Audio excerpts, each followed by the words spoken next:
Muchas gracias por asistir a este segundo encuentro, segunda charla dedicada a la conquista del mundo por la imagen, la exposición que le dedicamos a Óscar Domínguez, a su época, a su contexto. Tuvimos hace unos días al profesor Fernando Castro, que nos habló sobre Coa de Guanches.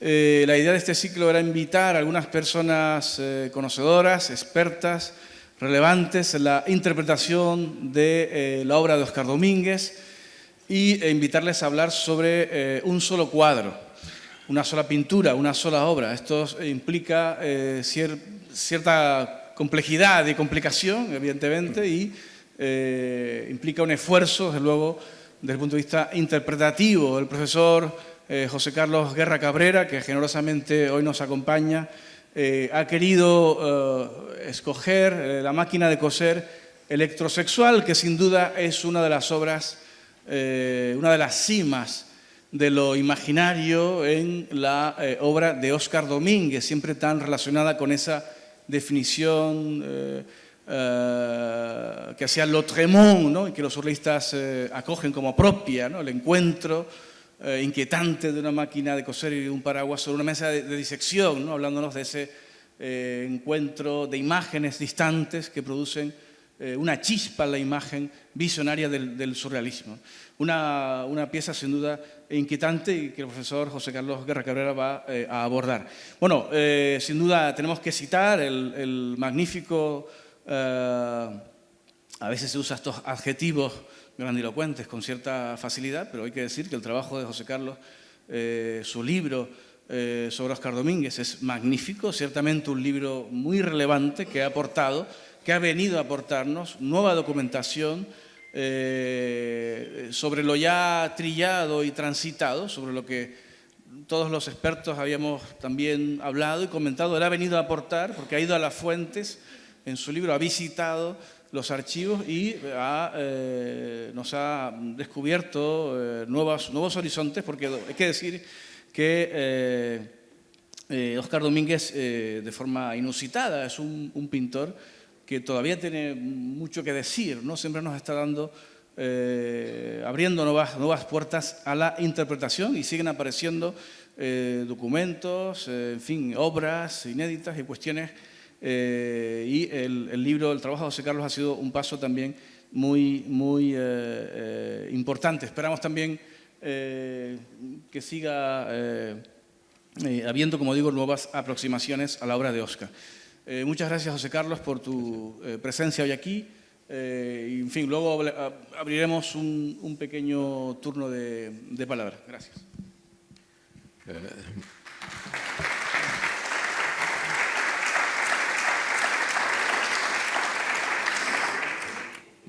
Muy buenas tardes.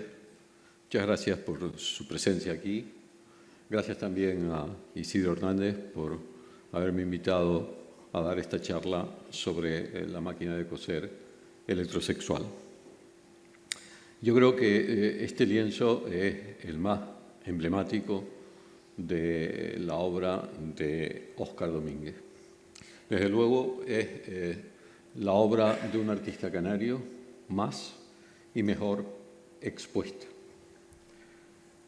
En esta relación, que no pretende ser exhaustiva, puede verse que la obra ha sido presentada en 5 capitales europeas, en Madrid, en París, en Londres, en Viena, en Estocolmo, en muchas otras ciudades europeas, en Tel Aviv, en Israel, y en los Estados Unidos, en Nueva York, nada menos que en el Metropolitan. Este lienzo es también la obra de un artista canario que ha alcanzado una cotización más alta en el mercado del arte. La última aparición en el mercado fue el pasado 28 de febrero y entonces superó todas las expectativas y previsiones y la obra se remató en Christie's de Londres en 5.200.000 euros. Cuando el surrealismo se presentó en los Estados Unidos, lo hizo en el MoMA de Nueva York en diciembre de 1936. El entonces director del MoMA, Alfred Barr, en el prólogo al catálogo, clasificó las obras surrealistas en dos grandes categorías, y a una de ellas la denominó Hand-Painted Dream Photographs, fotografías de sueños pintados a mano. Desde luego, este lienzo pertenece a esa categoría. Cuando Alfred Barr utilizó los términos fotografías de sueños pintados a mano, no debe entenderse que los surrealistas copiaban en sus lienzos sus sueños, sino que el material onírico que presentaban en sus sueños estaba representado con meticulosidad, con la meticulosidad de una tabla flamenca del siglo XV. Los surrealistas estaban interesados por los sueños porque el surrealismo había abrazado la teoría psicoanalítica de Freud. Freud publicó sus obras magnas, empezó a publicarlas en la última década del siglo XIX, pero lo hizo en alemán, en Viena. Y la traducción al francés no se hizo hasta la década 1920-1930, la década en la que el dadaísmo se convirtió en surrealismo. Los surrealistas, siguiendo a Freud, pensaron que la psique humana era como un iceberg. Un tercio estaba expuesto a la luz del sol sobre el agua.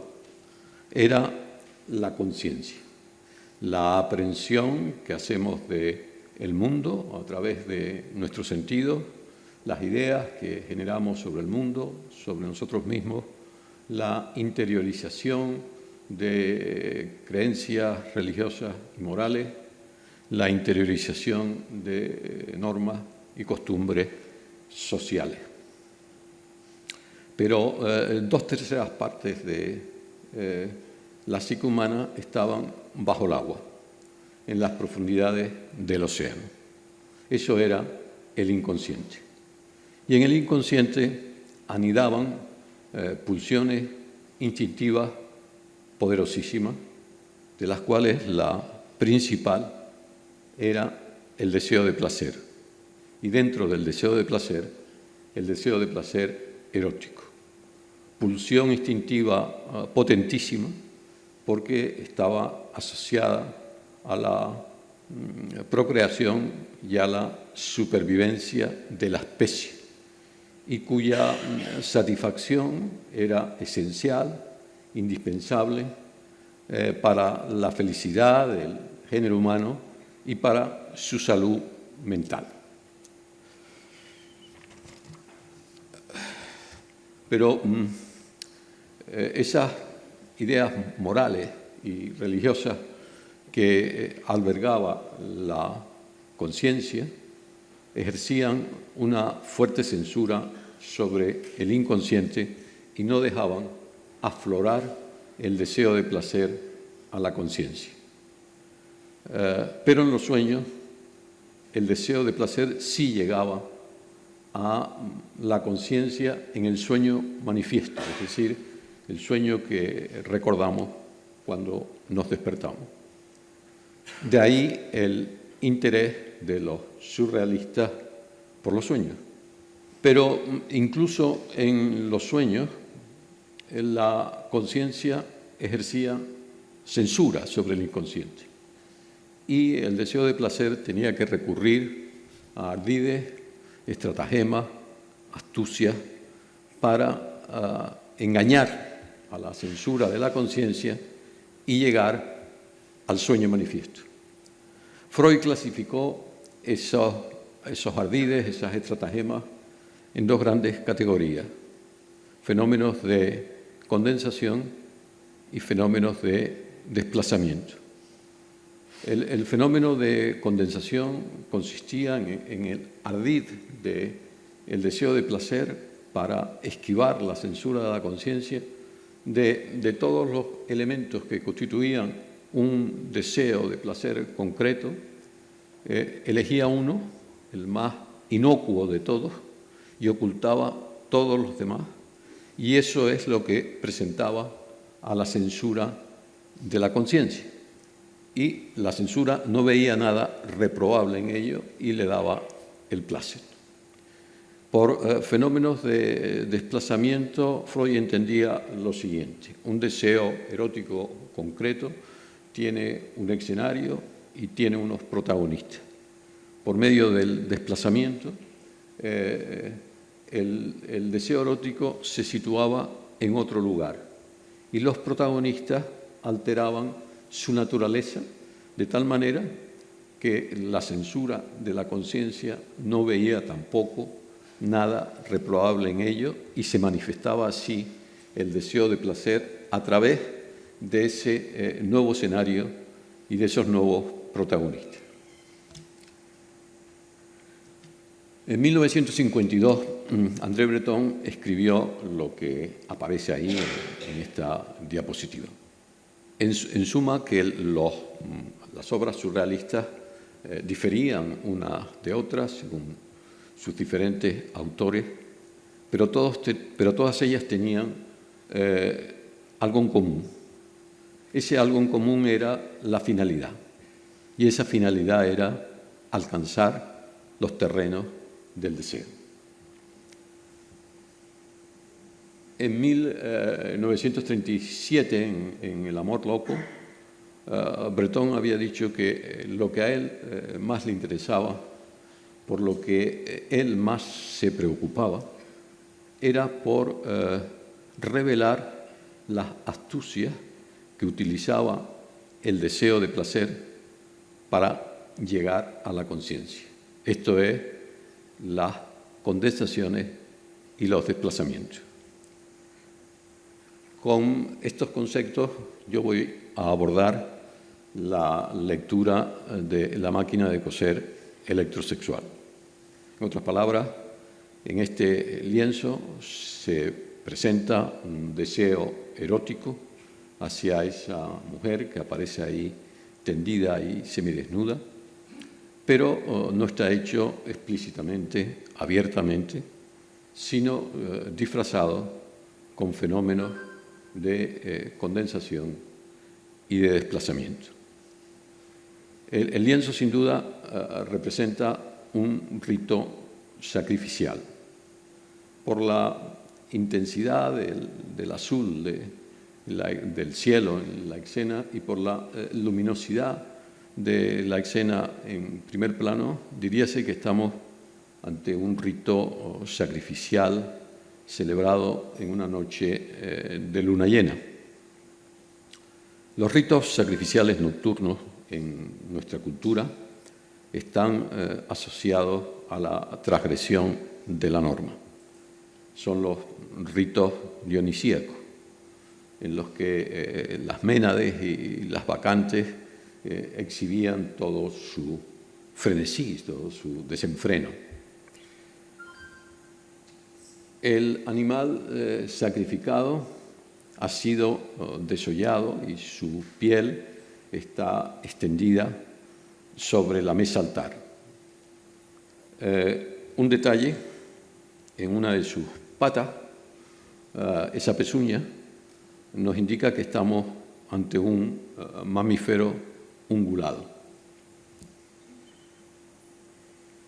En una extensión de la mesa altar está depositada la cabeza del animal inmolado. Tiene dos cuernos, por tanto estamos ante un mamífero ungulado con cuernos. Esta representación, nada más que verla de la cabeza, nos indica que no estamos ante una visión realista de la cabeza del animal inmolado. Si fuera realista, la huella del corazón no podía estar donde está, ni el corazón sobrevolar, flotando en el aire sobre la cabeza. Estas dislocaciones eran características de varios movimientos de vanguardia de la primera mitad del siglo XX. El surrealismo las utilizó y también las utilizó Domínguez en lienzos ejecutados en las mismas fechas que este.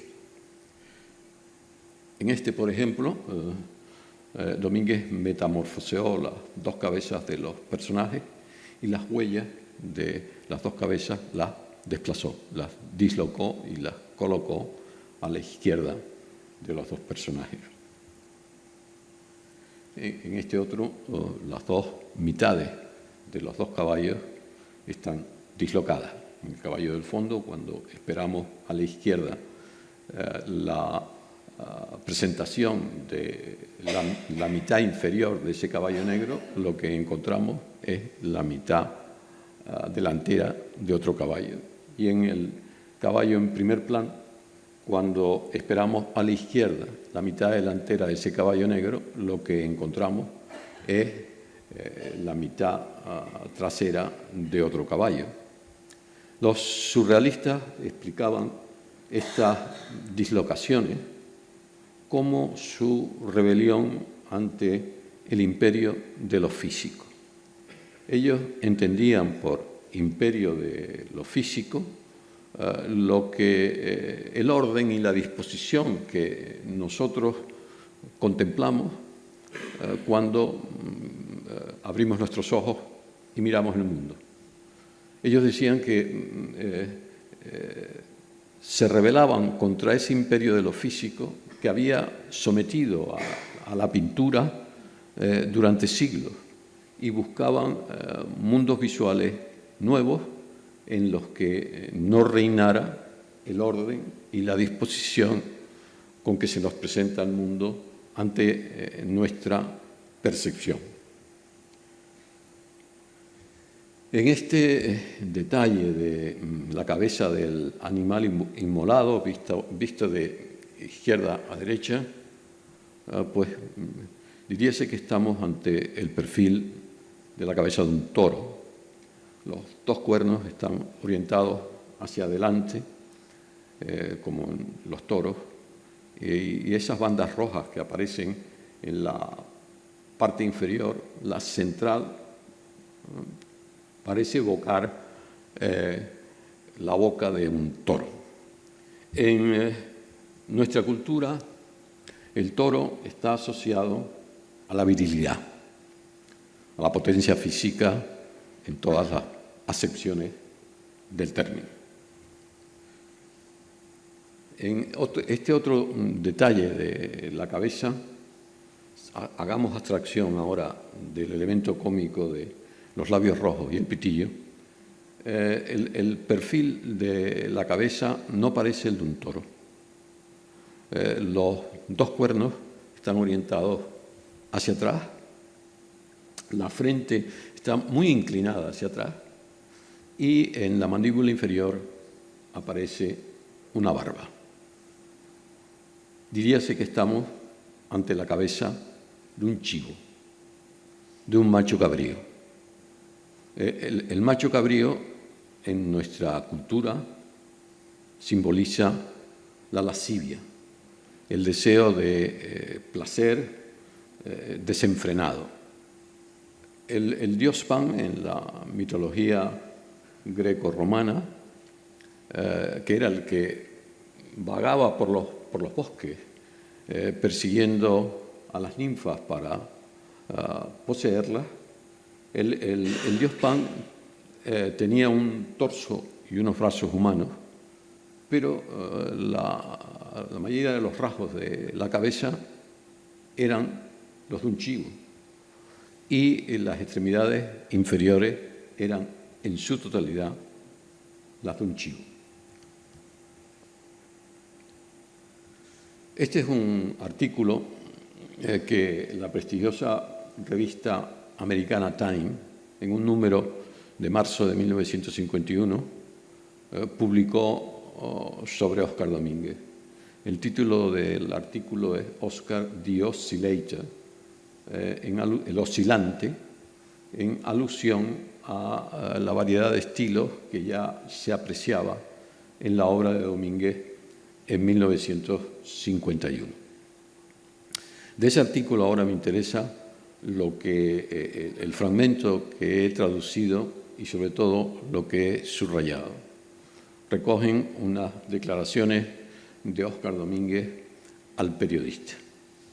En resumen, Óscar Domínguez, con 21 años, en París, como condición sine qua non para recibir el giro mensual que le enviaba su padre desde Tenerife y que le permitía pues mantenerse en París, fue obligado por su padre a ir todos los días al Louvre y hacer copias de obras de los maestros clásicos y enviárselas a Tenerife.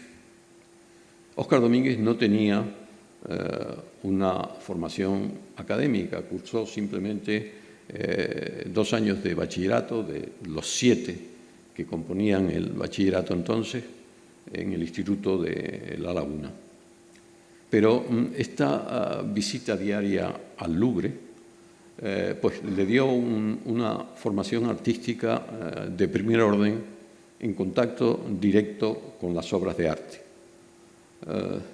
Nótese que, como Domínguez tenía que hacer copias, pues tenía que explorar el Louvre. Tenía que fijarse en la composición de las obras. Tenía que fijarse en las poses de los personajes, en las expresiones. Y una vez seleccionada la obra que iba a copiar, pues tenía que hacer un esfuerzo técnico con su paleta para reproducir las tonalidades de color que aparecían en la obra que iba a copiar. Yo creo que esta formación que adquirió Domínguez en ese año de visita diaria al Louvre tuvo mucha importancia en su obra.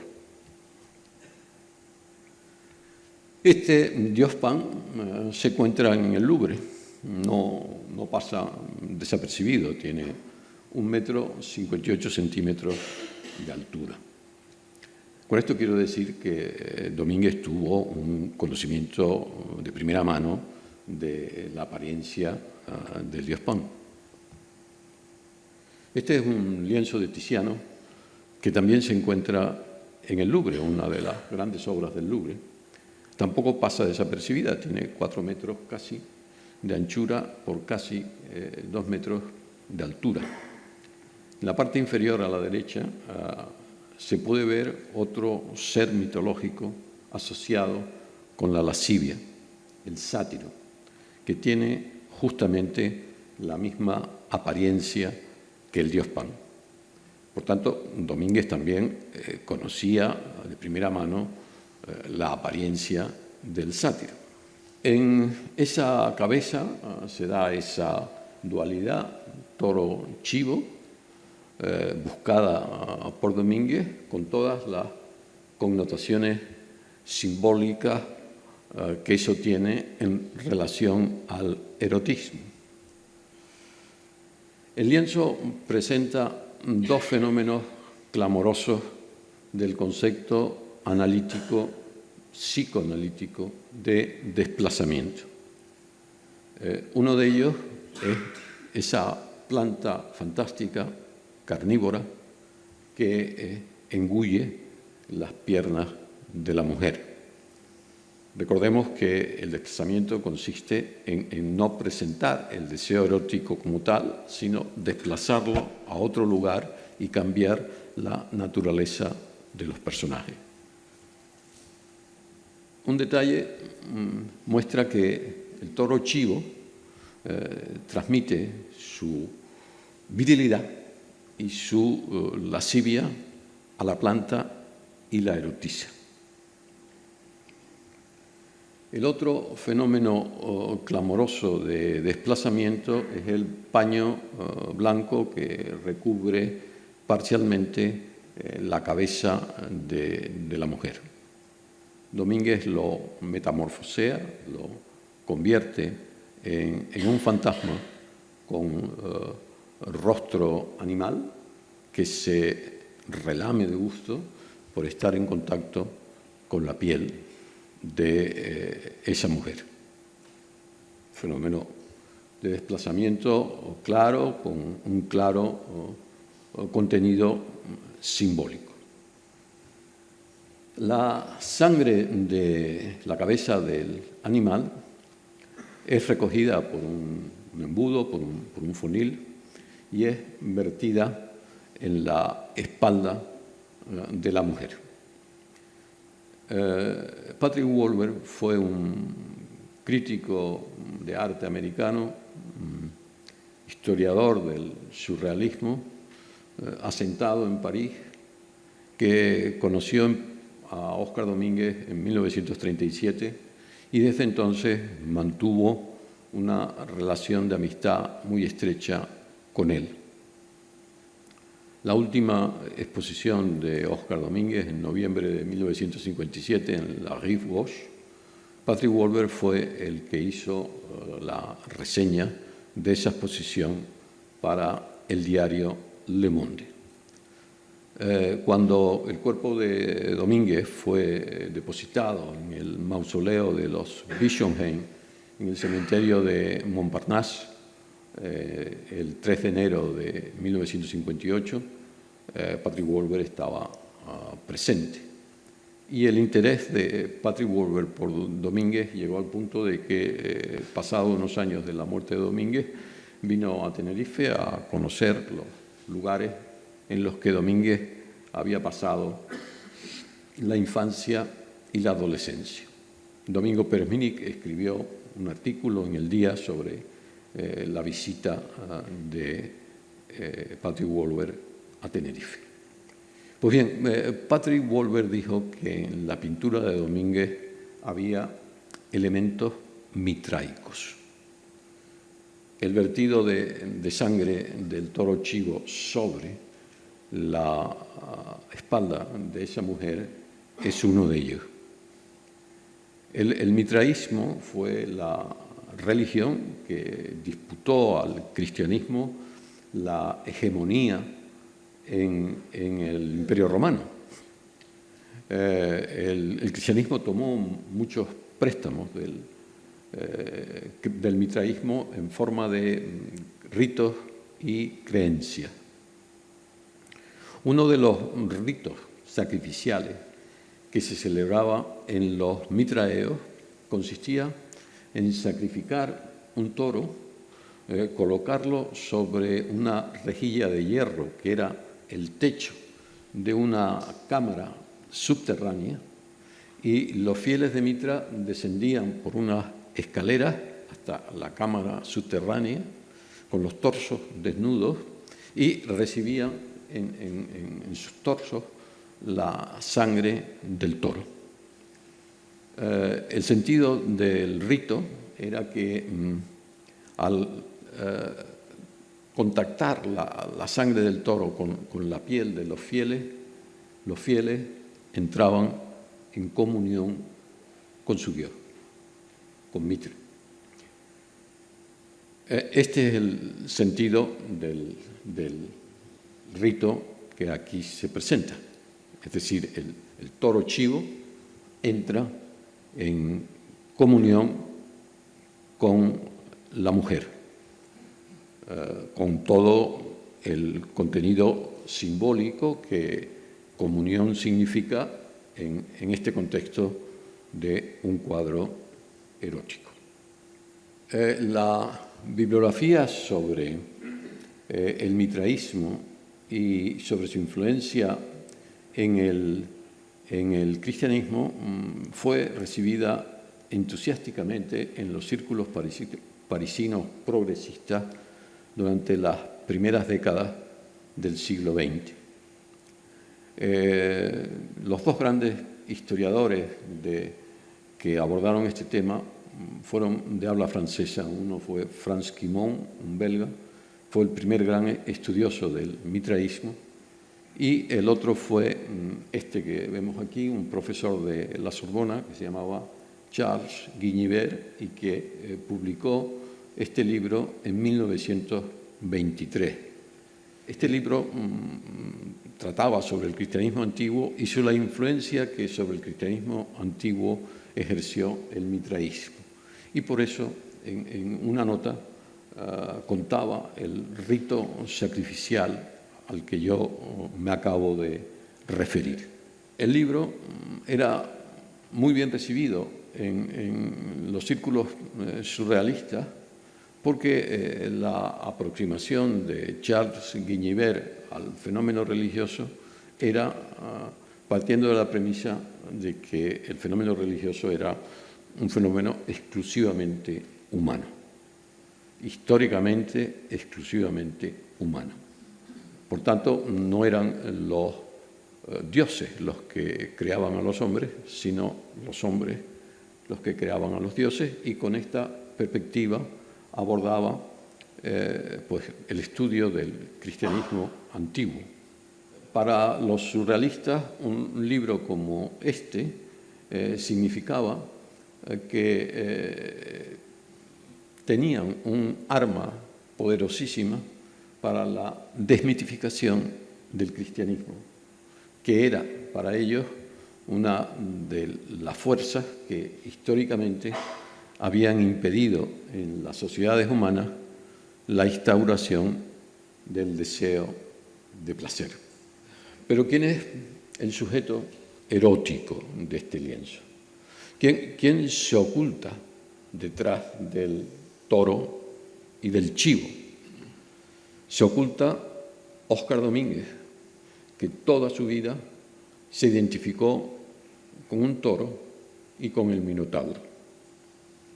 Esto fue una nota que escribió Óscar Domínguez 3 días antes de suicidarse, el 28 de diciembre de 1957, a una mujer francesa, Marcel Ferry, con la que él había mantenido una relación amorosa intensísima 20 años antes, en 1936-1937. Domínguez, 20 años después, en diciembre de 1957, quiere reiniciar la relación y cita a Marcel Ferry en un bar del Boulevard Saint-Germain en París. Lo que me interesa de esta nota es, en la transcripción que aparece ahí en la diapositiva, lo que está subrayado en verde. Yo estaba muy enfermo, pero el Minotauro ha vencido a todo. O sea, Domínguez se identifica con el Minotauro y da por supuesto que Marcel Ferry conoce esa identificación y con Marcel Ferry había tenido una relación 20 años antes. El día que se suicidó por la mañana, Domínguez envió a Marcel Ferry este telegrama. Marcel Ferry no acudió a la cita, pero Domínguez le envió este telegrama y como Domínguez falleció el 31 de diciembre, pues él envió un telegrama ese día para desearle feliz año nuevo. En ese telegrama aparecen por 2 veces estampado un sello que Domínguez tenía. Ese sello lo que representa es el laberinto que Dédalo construyó en Creta para aprisionar al Minotauro. El año pasado, en esta casa, se celebró una interesantísima exposición sobre Maud Westerdahl. Maud Westerdahl fue Maud Domínguez en la década 1940-1950. Y en esa exposición se presentaron infinidad de cartas de Óscar Domínguez a Maud.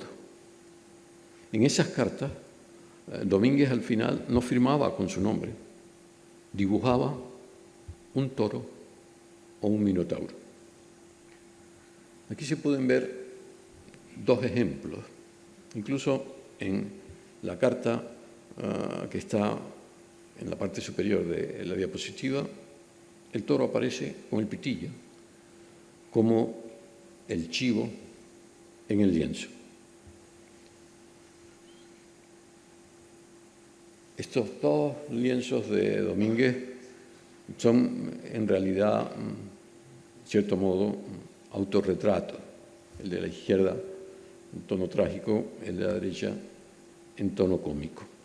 Sus amigos conocían la identificación de Domínguez con el toro y por eso Patrick Wolver, al que me refería anteriormente, escribió estas líneas cuando Domínguez murió, en las que identificaba a Domínguez con el toro. Así pues, en este lienzo se presenta un deseo erótico de Óscar Domínguez hacia esa mujer que aparece ahí tendida de espaldas y semidesnuda, pero no está hecho de forma explícita, sino a través de un fenómeno de condensación y tres fenómenos de desplazamiento. El fenómeno de condensación está en la cabeza misma, en la que el toro chivo oculta a Domínguez. Una vez conocido Domínguez y conocidas sus cartas, pues se podría decir que la única señal que aparece ahí de Óscar Domínguez es el pitillo. Los fenómenos de desplazamiento lo que expresan es el deseo de Domínguez sobre esa mujer, ¿no? La planta erotizada, el paño metamorfoseado en fantasma erótico y finalmente, el más decisivo, el vertido de sangre sobre la mujer que expresa, como digo, la comunión.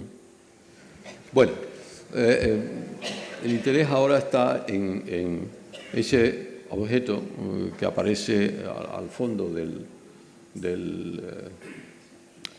la mesa altar y que yo creo que es primero introduce una nueva dimensión en el lienzo y además da las claves del extraño título que Óscar Domínguez dio al lienzo.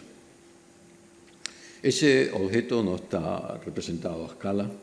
En la realidad, ese objeto mide 1,80 m aproximadamente.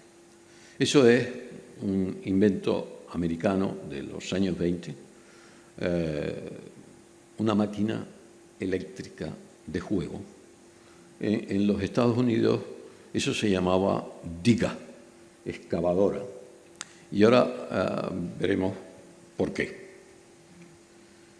En la parte superior, esa máquina eléctrica de juego consistía en una caja acristalada en la que había una excavadora en miniatura que tenía un brazo que se puede perfectamente ver en el detalle y del brazo pendía unas pinzas que también se puede ver en el detalle.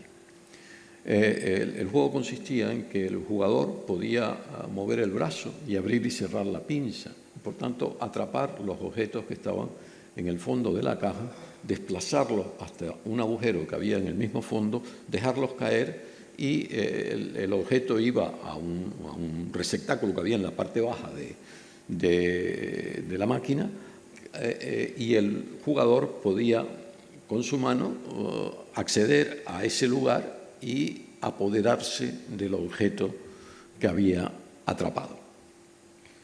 En este otro detalle, en la parte inferior, el rectángulo estrecho que se ve ahí era la ranura en la que el jugador insertaba la moneda para que el dispositivo funcionara. A la derecha, ese circulito también en marrón blanco era el mando que permitía mover el brazo y la pinza. Y la boca que le aparece abajo era por donde el jugador introducía la mano para apoderarse del objeto que había atrapado. Esto es un diga de verdad.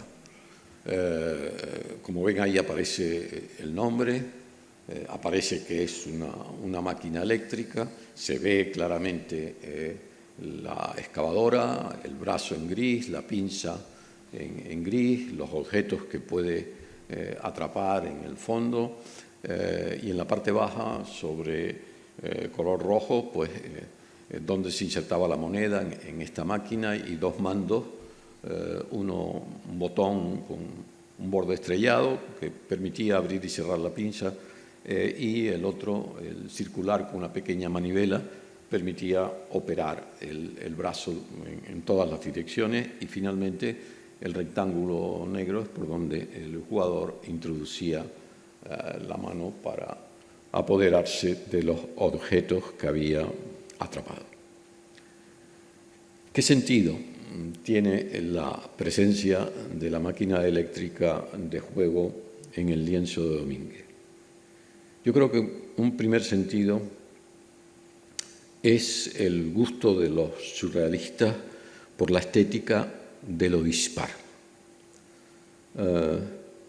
Dije antes que para rebelarse contra el imperio de lo físico, los surrealistas recurrieron a las dislocaciones. También recurrieron a unir, a agrupar cosas absolutamente dispares que en el mundo de lo físico nunca aparecerían juntas. En el plano pictórico, los surrealistas atribuyeron la paternidad de la estética de lo dispar a un pintor italiano, a la pintura metafísica de Giorgio de Chirico, que se desarrolló entre 1911 y 1918-19. En este lienzo de Giorgio de Chirico vemos un buen ejemplo de la estética de lo dispar. Una escultura de mármol de Venus se ha juntado a una cosa con la que no tiene relación alguna, una piña de plátano. En el plano literario, los surrealistas atribuyeron la paternidad de la imaginería de lo dispar a un poeta francés que murió joven en 1870, Isidore Ducas, más conocido como el conde de Lautréamont, que citó antes Isidro. En los cantos de Maldoror, que es un relato en prosa poética, la obra principal de el conde de Lautréamont, presentó una infinidad de imágenes basadas en la estética de lo dispar. Los surrealistas eligieron una que aparece en el canto sexto como epítome, ejemplo de la estética de lo dispar. Era esta. Describiendo a un joven de 16 años, el conde de Lautréamont dijo: «Es bello como un encuentro fortuito sobre una mesa de disección de una máquina de coser y un paraguas». Max Ernst, en 1934, explicó cuál era la belleza de esta imagen de Lautréamont. Y dijo que la belleza consistía en unir, juntar lo incompatible. Que en el mundo de lo físico nunca se nos hubiera ocurrido describir la belleza de un muchacho de 16 años con un paraguas o con una máquina de coser. Que en el mundo de lo físico nunca se nos hubiera ocurrido relacionar un paraguas con una máquina de coser, y que en el mundo de lo físico nunca hubiéramos colocado una máquina de coser y un paraguas sobre una mesa de disección.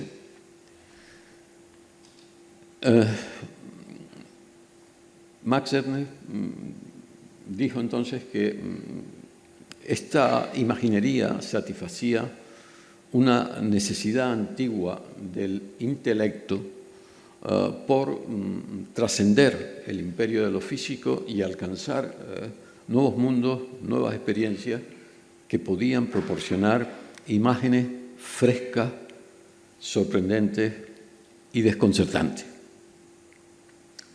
Pues, por poner un ejemplo cercano a nosotros y cercano a Óscar Domínguez, el primer verso de la reutilización por Pedro García Cabrera de la copla gomera, ¿no? Aquello de que a la mar fui por naranja.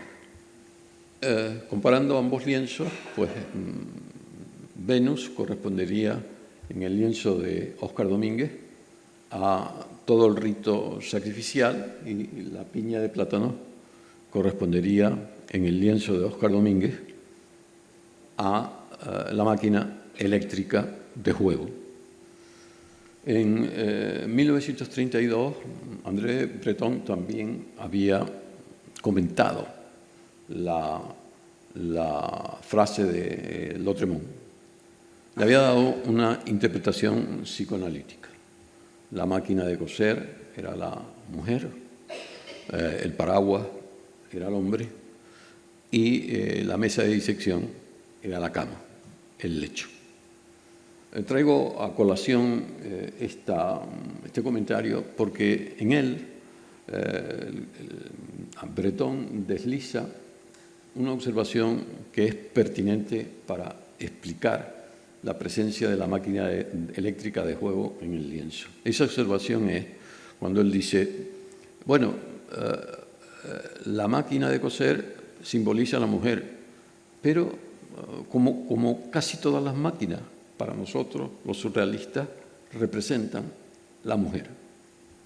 Por tanto, una segunda razón para la presencia de la máquina eléctrica de juego en el lienzo de Domínguez es que es un doble simbólico de la mujer, objeto erótico, que está en primer plano.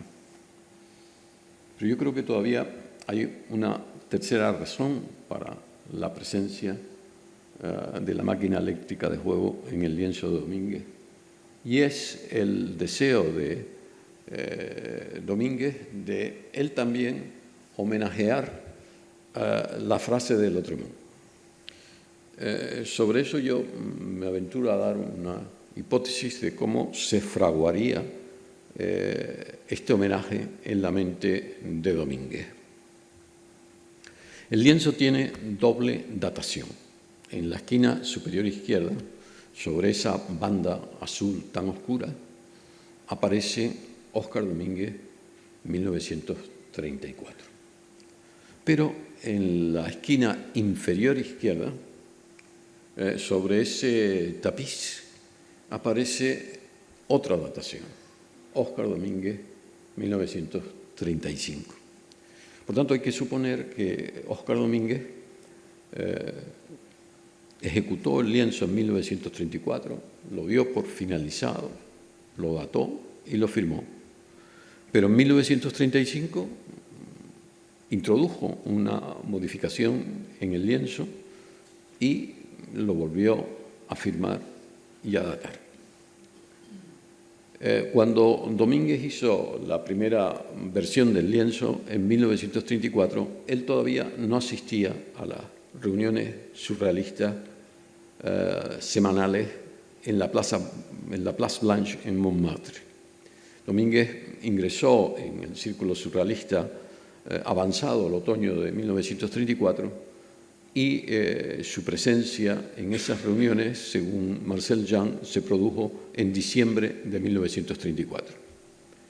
Yo creo que fue a lo largo de 1935 cuando Domínguez se dio cuenta al oír hablar a sus compañeros surrealistas, se dio cuenta de la importancia de Lautréamont y el alto aprecio que sus compañeros tenían a esa frase de Lautréamont, y fue entonces cuando surgió su deseo de honrar a Lautréamont en el lienzo y en el título. La máquina eléctrica de juego aparece en el título. El título es del lienzo, la máquina de coser electrosexual. Máquina y electrosexual está justificada en el título. Domínguez se había dado cuenta en 1935 de que él había pintado sin quererlo, involuntariamente, una mesa de disección en el lienzo, porque no otra cosa es esa mesa altar que él pintó. Si se fijan en la tonalidad de marrón con la que firmó el lienzo en 1935, es exactamente la misma con la que pintó la máquina eléctrica de juego, y no aparece en otro lugar del lienzo esa tonalidad. Por tanto, es posible suponer que la modificación que hizo Domínguez en 1935 al lienzo fue la inclusión de la máquina eléctrica de juego para añadir un elemento más en el lienzo en el homenaje a la frase de Lautréamont.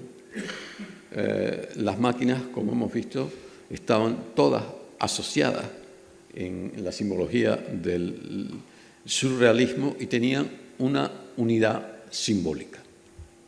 La inclusión en el título de los términos de coser, pues bueno, hay críticos que han visto en el lienzo una evocación de una máquina de coser.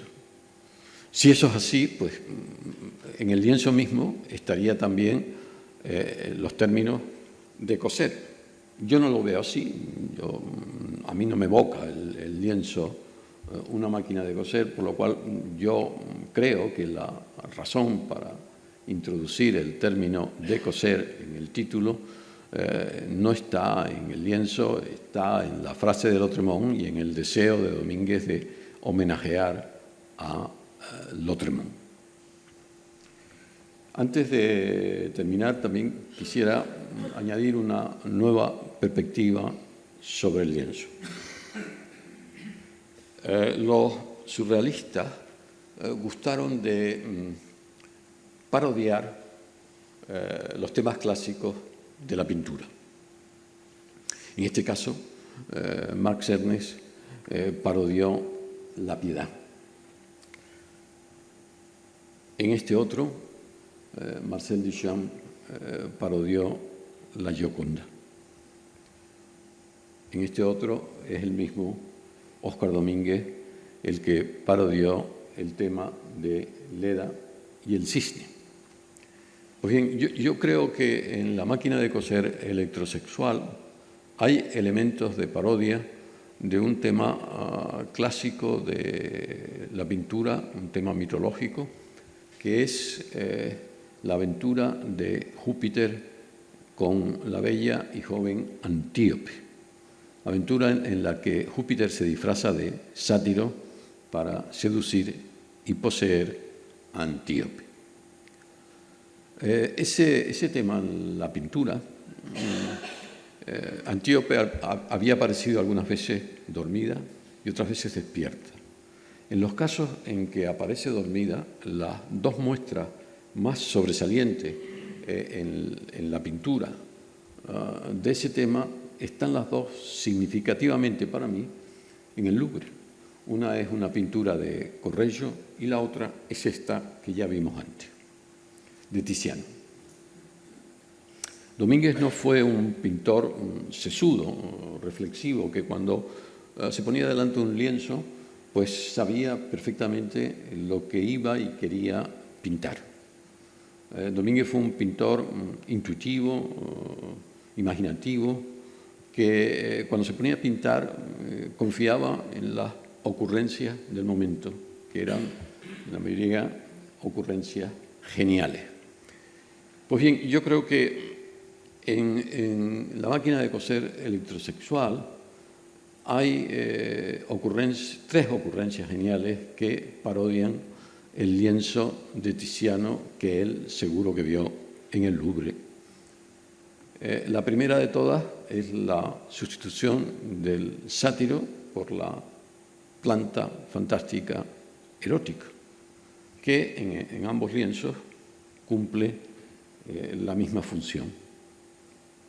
El segundo elemento de parodia yo creo que afecta a Antíope y consiste en darle la vuelta a Antíope, en colocarla boca abajo. Este es el tipo, una ocurrencia muy del tipo de las ocurrencias de Óscar Domínguez. Y la tercera ocurrencia afecta a el paño, el lienzo, que en todos los desnudos femeninos, desde el Renacimiento hasta el siglo XIX, acompaña a Venus o a cualquier otra mujer que es representada yacente. Ese lienzo muchas veces pues, cubre una parte del cuerpo del desnudo y otras veces el desnudo reposa sobre el lienzo que suele caer por un borde de la cama. Yo creo que en la máquina de coser electrosexual hay una parodia a este paño. Y la parodia consiste en vivificar, metamorfosear el paño en un fantasma erótico que acaricia el cuerpo de esa mujer. O sea que el elemento iconográfico aparece totalmente subvertido. Acabo con esta fotografía de Óscar Domínguez, su compañera de entonces, Roma Damska, la pianista polaca que él pintó 2 años antes aquí en Tacoronte, en el famoso retrato de Roma. La fotografía está tomada en el estudio de Óscar Domínguez, primer estudio de Óscar Domínguez en Montmartre, en 1935, y al fondo, colgado, aparece la máquina de coser electrosexual. Esta foto fue tomada por un íntimo amigo de Domínguez, compañero de estudios en el instituto, tinerfeño como él, luego compañero en el servicio militar. Coincidieron en París en 1935 y ambos eran hijos de esa burguesía liberal, culta y adinerada que existía en Tenerife en esos años. El que tomó la foto fue Guetón Rodríguez de la Sierra y Melo, que fue asesinado por la represión franquista en el segundo semestre de 1936, como su padre, el diputado hazañista por Tenerife en las Cortes Generales, Luis Rodríguez Figueroa. En esta otra foto de ese mismo día, en el mismo lugar, en el estudio de Domínguez, se pueden ver cuadros de Domínguez al fondo. Aparece Guetón con Roma de nuevo y con la compañera de Guetón entonces, que era una joven parisina. Guetón fue actor en 1926 en el primer largometraje canario, El ladrón de guantes blancos. Estas 2 fotos, junto con 10 más, aparecen en el libro de Leopoldo Shanahan, cuyo título está ahí escrito en la diapositiva, un libro que fue publicado en 2004. Las fotos, las 10 o 12 fotos, son interesantísimas, pero la reproducción de las fotos es muy mala. Yo he hecho mis pesquisas a ver si consigo los originales y no he tenido éxito. Leopoldo Shanahan era sobrino de Guetón, la madre de Leopoldo era hermana de Guetón, y Leopoldo Shanahan murió hace unos años.